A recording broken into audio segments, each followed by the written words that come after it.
Welcome back, guys. So, if you're anything like me, you might not be doing a whole lot of shooting or other things right now. I know for me, training has had to alter a bit in what I'm doing and how I'm doing it, because I can't get ammo right now.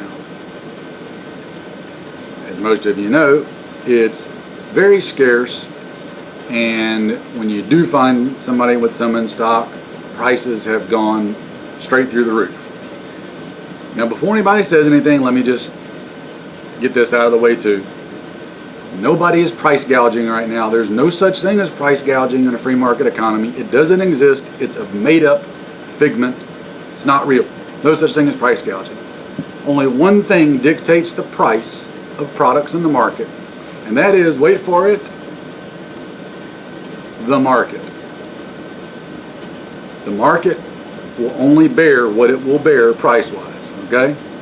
So don't get mad at the dealers and places selling this stuff saying they're gouging prices. They're only going to sell it for what the market is dictating that it goes for. Supply and demand, 10th grade economics. Sorry if you didn't get that in school. Anyway, moving on. I've got a fair amount of my rainy day ammo. However, to practice right now, I would have to dip into the rainy day ammo. And while I could, I could do it, the problem is I don't know when or even if I'll be able to replace that ammo. I don't know how much ammo I'm going to need in the future, ergo, I'm not dipping into the rainy day ammo. So, where am I getting at with all that? Well, my training and what I'm doing's kind of had to shift a little bit, and I'm kind of constantly dabbling in a lot of things, adding, plugging holes here and there. But I figured maybe some of you haven't thought of this, especially right now, trying to figure out, well, what can I be doing to continue getting ready and getting better? Well, here's one thing you can be doing. Stock up on your medical supplies. Now, I'm sure most of you have probably got, if you don't, you should, something along the lines of a bleeder pouch and or an IFAK with your gear. I differentiate between the two myself. A bleeder pouch and IFAK are two different things for me. I digress. But yes, having extra pressure bandages and tourniquets and chest seals and all that kind of stuff is great. You need to have, enough of that on hand. Only you can determine what's enough. But I think what a lot of people overlook, and it's easy to get wrapped around the axle because everybody wants to focus on the traumatic stuff. A gunshot wound primarily. Well, yes, that's why you have the pressure bandages and the tourniquets and those sort of things. But there's probably a far greater likelihood, in my opinion, where we're going in the future, that more often than a tourniquet and pressure bandage, you're probably going to need other things. And it's things I think a lot of people overlook. And that's just simple, basic medical supplies, right? So what I did to kind of pad my stocks, and I'm planning on doing more, is a couple of things. A, just padding the stocks, as I said, but also throwing something together a little different than what we've already got. I wanted a little bit more of something that's in between, like the first aid supplies and kit that we keep in the house versus a smaller kit that I have on my gear and take out with me. I wanted something that could bridge the gap. So if I told one of my boys, hey, go grab the first aid bag, we got to go, it would be something that would be more of a grab and go thing, but would have more in it than what I've got on me. Excuse me, but not necessarily as much as like what I've got around the house. So I looked around, did a little shopping, and I'm just going to give a little plug here. They don't even know I'm doing it. But I went to Medical Gear Outfitters and I got this kit. Okay, this is there, and I'm just going to read it because it's easier than, it's a response kit, right? Short and sweet of it, you get the bag, okay? And it comes with, in the bag, EMT shears, tweezers, a CPR seal, pen light, emergency blanket, roll of cloth tape, some gloves, bite and sting pads, burn cream, butterfly bandages, band-aids, betadine pads, alcohol pads, antibiotic cream, hydrocortisone cream, I'll say that right, aspirin, Benadryl, triangle bandages, roll gauze, some gauze pads, some thicker combine bandages, occlusive dressing, which is petroleum gauze, a splint, a cold pack, and a 6-inch emergency bandage. So that's what's all in this kit.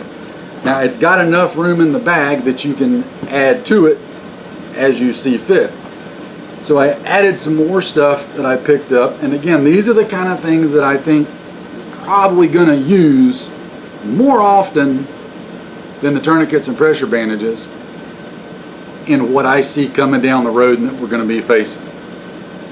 I think you're going to find cuts and scrapes and that sort of thing are probably going to be fairly common, and depending on how bad things potentially get, could be fairly bad if not handled properly, if things get to the point where you can't quickly and readily access, medical care.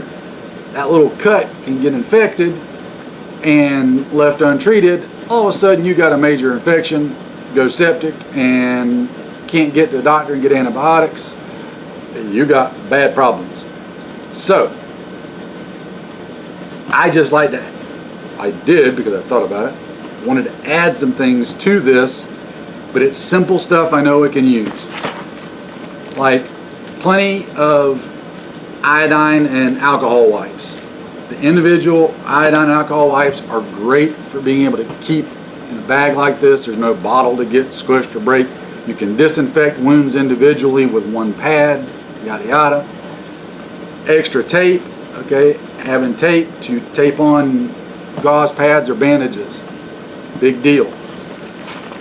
Triangle bandages. I know a lot of people don't think about these, but these have a ton of uses and have been used since, geez, I don't know, probably the First World War, if not before that. You can make bandages out of it. You can make a sling out of it. You can do all kind of stuff. They're cheap. They're small. They don't take up a lot of space. They're light.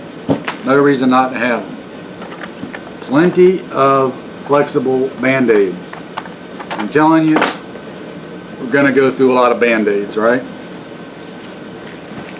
Little extra packs like this of hydrocortisone cream and butterflies.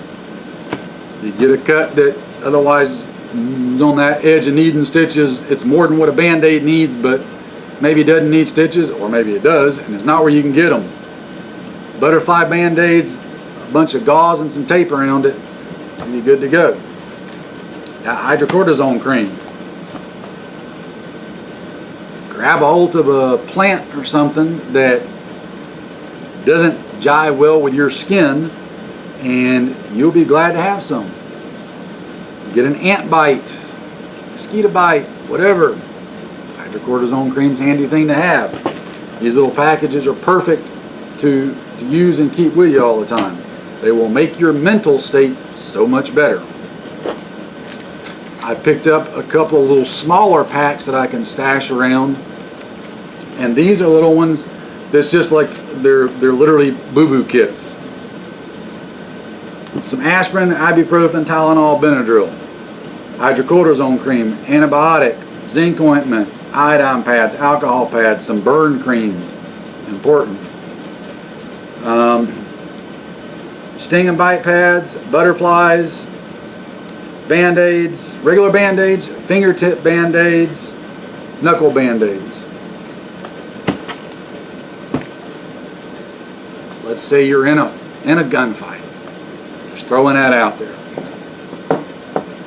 The American communists have rolled into the neighborhood and you're having to protect the home and hearth. There's a good chance you may bump a hot barrel, get a burn. Getting down behind cover, squeezing into things, skint knuckles, cut hands, scrapes. Easy. Just saying. I also grabbed, for the same reason, one of their larger first aid kits, and this is just the supplies, okay, because I've got my own containers to put them in. But again, simple things. A couple trauma dressings, some gauze sponge, butterfly bandages, Band-Aids, triangle bandages, rolled gauze, alcohol pads, antibiotic, tape, scissors, gloves, aspirin, Benadryl, bite and sting pads. Simple stuff, guys. Cheap and inexpensive, couple of dollars a piece. Petroleum dressing. These can be used for 1,001 different uses, including, wait for it, you can make chest seals out of them if you need to. It's all kind of things. They're cheap, easy to have on hand. So yes, what am I getting at? I know everybody loves having and worrying about having the latest and greatest tourniquet and chest seal and pressure bandage and all that. You need to have that. If you got a gun on you and you throw on a piece of gear and you're expecting to get in a fight, you need to have those items with you. You need to be able to stop and take care of a gunshot wound, but probably 10 times as more, you need to be able to take care of cuts and scrapes and burns and bites and stings and all that kind of good stuff. So, just throwing that out for your consideration, some food for thought. Look into putting you together a first aid kit, but one that's not just full of pressure bandages. Get regular Band-Aids, fingertip Band-Aids, knuckle Band-Aids, gauze, tape, Kerlix cling wrap, Coflex cling wrap, individual packets of antibiotic, alcohol pads, iodine pads, burn gel. All those kind of things can be bought in little individual packages that are easy to store, easy to use, and it means you're more likely to have it with you and you won't waste it versus like a larger container. So, get your med stuff ready, guys. Got a bad feeling that it's going to be important. It really is. That's all we'll ramble out in this one. Y'all take care, stay safe, and we'll see you later.